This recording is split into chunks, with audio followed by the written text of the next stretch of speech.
গ্লুটাথায়নে আমাৰ শৰীৰৰ উজ্জ্বলতা বঢ়ায়, আমাৰ স্কিনটো হোৱাইট কৰি দিয়ে, আমাৰ স্কিনৰ পৰা ব্লেক স্পটবিলাক নোহোৱা কৰি দিয়ে।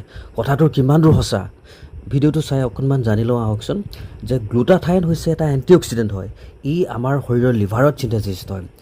আমাৰ শৰীৰত এটা এনজাইম আছে, টাইৰচিন বুলি এটা এনজাইম আছে। এই টাইৰচিন এনজাইমটোক গ্লুটাথায়নে কি হয় ব্লক কৰি দিয়ে।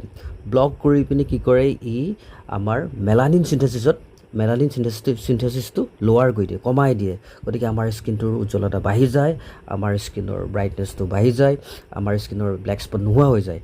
তাৰোপৰি গ্লুটাথায়নে কি কৰে, আমাৰ লিভাৰৰ ডিটক্সিফাইং এজেণ্ট হিচাপে কাম কৰে।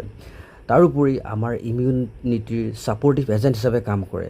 কিন্তু গ্লুটাথায়ন খাওঁতে কিন্তু সাৱধান হ'ব লাগে।